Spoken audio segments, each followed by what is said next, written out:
el norte de África solía hablar un idioma latino. Esto es súper interesante. Hoy en día, el norte de África básicamente habla tres idiomas: árabe, bereber o twitter. Cada uno de estos tiene diferentes dialectos, dependiendo de dónde estés: Marruecos, Argelia, Túnez, Libia, incluso Egipto. Sin embargo, hace miles de años hablaban otro idioma, al menos algunos de ellos. Estaba principalmente concentrado en lo que ahora es Túnez y Argelia, además de una pequeña parte del oeste de Libia. Su idioma era entonces el romance africano o latín africano, uno que probablemente entenderías hoy si hablas portugués, español, italiano, incluso rumano o francés, porque todos esos son de la familia de lenguas romances que vienen del latín antiguo. Ahora, si hiciste bien las cuentas, probablemente puedas darte cuenta de por qué. Lo hablaban hace unos miles de años, en la época en que el norte de África estaba gobernado por el Imperio Romano. Aunque la mayoría de las regiones del imperio mantuvieron el latín y crearon los idiomas romances actuales tras la caída del Imperio Romano, algunas no lo hicieron. Incluso hablé de uno antes en un video anterior, el dálmata, pero también hubo otros como el latín británico, el panonio, el mozárabe, el mosela y el sarpatio.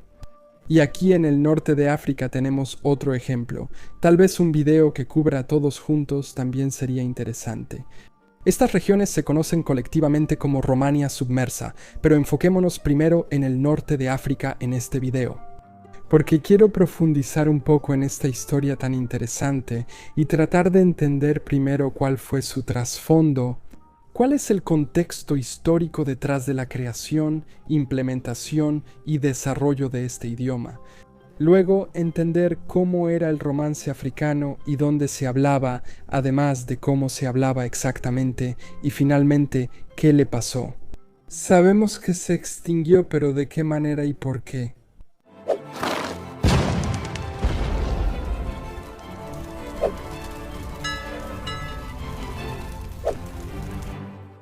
Ahora, hay tres formas en que podemos referirnos a este idioma: romance africano, latín africano o afro-romance, que suena más como un tipo de música extraña.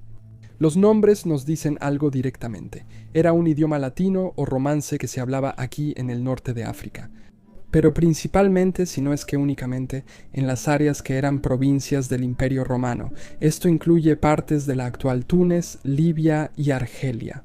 De hecho, en su mayoría es un dato bastante curioso.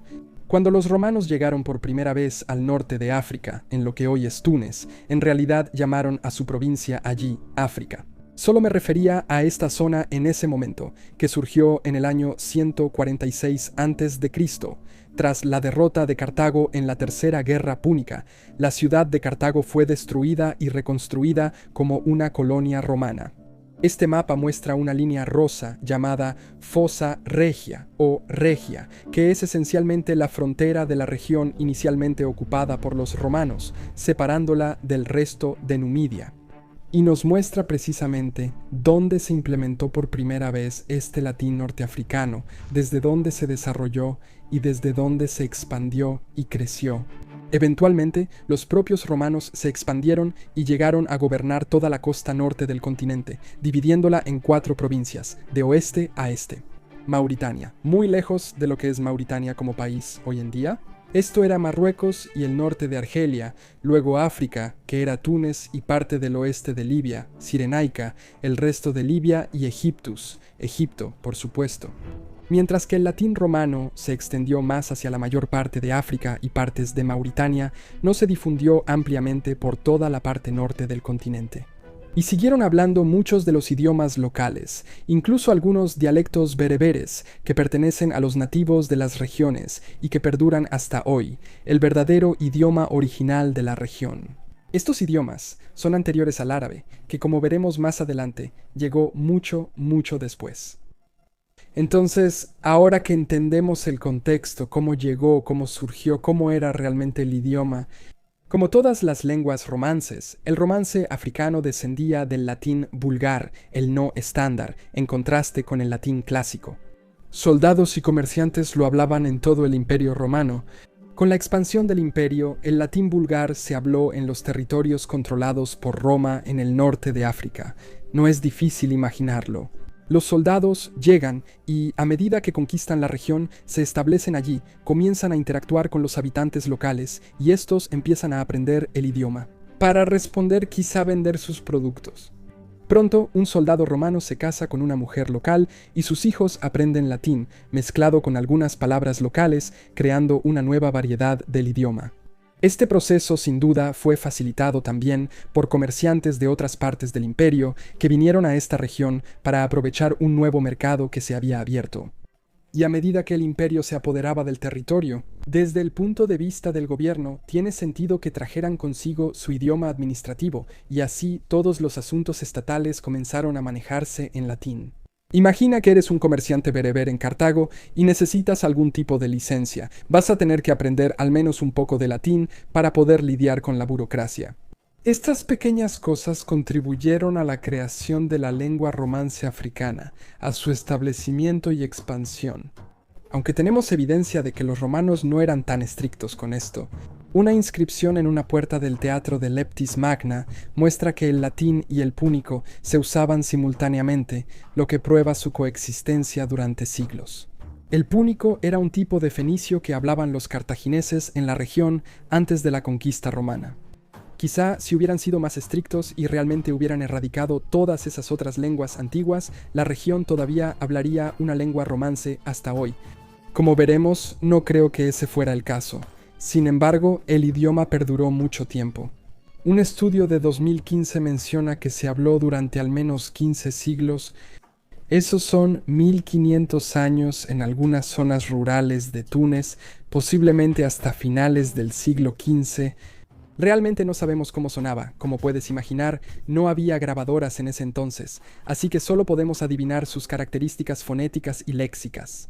Pero sabemos que al menos sonaba diferente al latín regular, porque en este documento de la historia augusta, el emperador romano Septimio Severo, quien venía del norte de África, se dice que conservó su acento africano hasta la vejez. Así que sabemos que al menos sonaba diferente al latín regular. Agustino Vipo, filósofo romano del norte de África, escribió en De Ordine en 386 después de Cristo sobre cómo fue criticado por los italianos por su pronunciación. El análisis de libros de contabilidad militar, registros de terratenientes y notas médicas revela que los romanos africanos también escribían de formas algo diferentes. Las llaman africanismos y muchas de estas cosas las tomaron de lo local. Lenguas existentes, como palabras prestadas del latín africano púnico, incluían palabras como ginga para beleño o boba para malva, jirba para mortero y gelela para la pulpa interna de una calabaza. También empleaban palabras latinas, pero con significados distintos por el contexto. Por ejemplo, los romanos africanos decían rostrum para boca, mientras que en latín tradicional era pico. No es muy distinto, pero sí hay diferencia. También usaban pullus para gallo en lugar del latín gallus, y así es como llegamos aquí. Los romanos llegaron, trajeron su idioma con ellos, el idioma se mezcló con los locales y terminó convirtiéndose en una nueva variante de este. Pero entonces, ¿qué pasó con el idioma después de que los romanos se fueron, o mejor dicho, después de que el imperio colapsó? Bueno, como mencionamos antes, se mantuvo durante bastante tiempo. La región donde el latín africano era más común, alrededor de Túnez, fue conquistada por los vándalos en el año 435. El reino de los vándalos y alanos, conocidos como bárbaros, se estableció después de que alrededor de 80.000 soldados zarparon de Hispania hacia el norte de África. Capturaron Cartago e impusieron su dominio sobre la región, expandiéndose aún más hacia Mauritania, las Islas Baleares e incluso en algún momento a Córcega y Cerdeña. Pero aunque hablaban el idioma vándalo o atlántico entre ellos, no lo implementaron de manera general. La élite gobernante lo hablaba, pero las masas podían usar cualquier idioma. Y así, el latín africano sobrevivió, y de hecho, sobrevivió lo suficiente como para llegar al punto en que fueron gobernados por los romanos. De nuevo, más o menos. En 534 después de Cristo, Belisario, comandante bizantino de Justiniano, primero reconquistó las regiones y las anexó al primero Imperio Romano de Oriente. Se conoció como la Prefectura Pretoriana de África, y esto reforzó nuevamente el uso del latín africano, aunque el Imperio de Oriente dependía principalmente del griego como su idioma. En este punto, el nombre administrativo cambió a Exarcado de África en el año 591, y permaneció bajo el dominio bizantino hasta finales del siglo VII. Pero luego llegaron los árabes, y así llegamos al punto en el que puedo responder la tercera pregunta que tenía al inicio del video. ¿Qué pasó con este idioma y por qué se extinguió? Alrededor del año 647 llegaron las fuerzas del califato omeya. Este califato había surgido en la península de Arabia, se expandió hacia Egipto, Cirenaica y ahora llegó a Libia y Túnez mientras tomaban el control del territorio. Ellos, por supuesto, trajeron su idioma árabe con ellos, aunque al principio parece que no estaban muy interesados en implementarlo para la gente común. Quizá querían ser como los vándalos y que su idioma fuera solo para la élite gobernante, así que al principio mantuvieron el latín como lengua administrativa. Esto se demuestra porque las primeras monedas de la región tenían inscripciones en latín. Algunas incluso muestran frases islámicas como Dios es tu Dios y no hay otro en latín, una variación de la declaración de fe musulmana. Algunos afirman que conservaron el latín para facilitar la diplomacia, sobre todo con Carlomagno, rey de los francos, pero ¿quién sabe? La verdad es que muy pronto reemplazaron el latín por el árabe como el idioma administrativo principal. Y principal es la palabra clave aquí, porque el latín africano siguió usándose parcialmente a nivel legal y, más importante aún, era hablado diariamente por la población.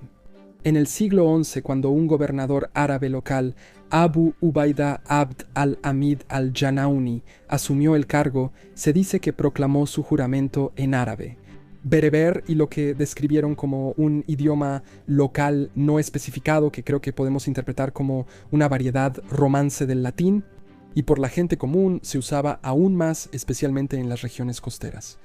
Y lo interesante es que este romance norteafricano luego llegó a influir también en la variante árabe del norte de África. Tiene sentido que fuera desapareciendo poco a poco. El nieto de aquel tendero púnico que debió aprender latín para obtener su licencia romana, ahora debía aprender árabe para conseguirla con los omeyas. El idioma sobrevivió hasta bastante tarde en algunos focos territoriales, principalmente por el aspecto religioso. El latín africano estaba asociado al cristianismo, mientras que el nuevo árabe estaba vinculado a la fe musulmana invasora. Este fue un concepto que perduró hasta el siglo XIV, y así el idioma sobrevivió junto con él. Cementerios cristianos de Tripolitania entre 945 y 1046 tenían inscripciones en latín, lo que muestra el uso continuo del latín escrito siglos tras el inicio del dominio islámico. También hay otro episodio que muestra cómo este idioma latino todavía se usaba, al menos un poco. La llegada de los normandos a Sicilia y al sur de Italia ocurrió en el siglo XII. También expandieron al norte de África, buscando fundar un nuevo reino cristiano allí. Se dice que recibieron ayuda de los cristianos que quedaban en Túnez y se comunicaban en variantes de latín aún comprensibles entre sí. La falta de fuentes oficiales nos hace preguntarnos qué partes de esto son verdad y cuáles son solo leyenda, pero esto suena bastante creíble. Luego el califato almohade recuperó el territorio. Así que, a diferencia de la anterior reconquista bizantina, el romance africano no tuvo oportunidad de revivir y poco a poco se fue desvaneciendo cada vez más. Sus últimos vestigios como lengua se registran en el Renacimiento, siglo XV. Un humanista italiano, Paolo Pompelio, registró el testimonio de un comerciante catalán que afirmaba que los aldeanos en las montañas de Aurel todavía hablaban. Una forma de latín parecida al sardo, pero esto es más un rumor que otra cosa en este punto. De hecho, el sardo cambia la pronunciación de algunas vocales en comparación con el latín. Y si la conexión fuera cierta, esto también nos daría una idea de cómo podría haber sonado el romance africano. Y de hecho, si regresamos a eso, el filósofo romano africano Agustino Bipo, él también escribió que los oídos africanos no perciben rápidamente la brevedad o longitud de las vocales latinas, lo cual también describe la evolución de las vocales en el sardo. El canal NativeLang hizo un video fantástico sobre esto, donde explicaron el tema de las vocales y cómo sonaba el idioma con mucho más detalle. Dejo el enlace abajo por si quieres profundizar. Poco después, aún en el Renacimiento, tenemos otro informe de esto en el siglo XVI. Leo Africanus, un diplomático español, también informó que los norteafricanos conservaron una lengua romance después de la conquista islámica. Él la llamó italiano, pero debió referirse a algún tipo de lengua romance similar a esa. Y así entendemos que, a pesar de la casi erradicación del romance africano para ese entonces, debido a la conquista islámica y árabe, su impacto permaneció especialmente en la región de Túnez. Pero, por supuesto, durante los siguientes siglos hasta hoy, esos grupos de hablantes desaparecieron por completo y la lengua se extinguió. Si te interesa el concepto de Romania submersa y quieres que hable sobre todas esas otras lenguas latinas que desaparecieron en Europa, házmelo saber, tal vez pueda hacer un video sobre eso, y definitivamente deberías ver mi video sobre el dálmata. Creo que también es muy interesante. Gracias por ver este video, gracias a mis patrocinadores y nos vemos la próxima vez para más conocimiento general.